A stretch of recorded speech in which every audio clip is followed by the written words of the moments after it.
આજના મા બાપ માટે એક સરસ મજાની વાર્તા।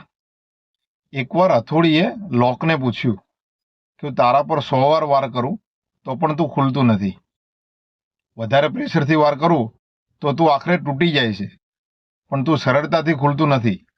અને જો તારામાં ચાવી નાખવામાં આવે તો તું પ્રેમથી ખુલી જાય છે। તો આટલો ભેદભાવ કેમ? આનું શું કારણ? ત્યારે લોકે હથોડીને સરસ મજાનો જવાબ આપ્યો કે હથોડી, જ્યારે તું મારા પર વાર કરે છે તો તું ઉપરથી જ વાર કરે છે, અને જ્યારે મારામાં ચાવી નાખવામાં આવે છે તો ચાવી છેક મારા હૃદયને સ્પર્શ કરે છે, એના કારણથી મારે ખુલી જવું પડે છે।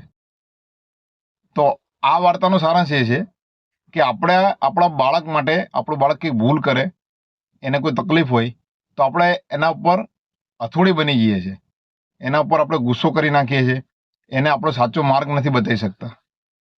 અને જો આપણે ચાવીરૂપી માર્ગ બનીએ, સાચી દિશામાં એને રસ્તો બતાવીએ, એને જે ભૂલ છે એને ભૂલ ખરેખર શેના કારણથી થઈ એ આપણે વાત જાણીએ, એને શું તકલીફ છે, એ તકલીફમાંથી નીકળવાનો માર્ગ આપણે ચાવીરૂપી બનીએ ને, તો હંમેશા જેમ લોક પ્રેમથી ખુલી જાય છે એમ બાળક પણ આપણી જોડે પ્રેમથી હળી ભળીને કાયમ માટે રહેશે, અને બાળકને સાચો માર્ગ મળશે, અને એની પછીની પેઢી પણ, આવનારી પેઢી પણ આવી રીતે પ્રેમથી અને સરળતાથી જીવન જીવી શકશે।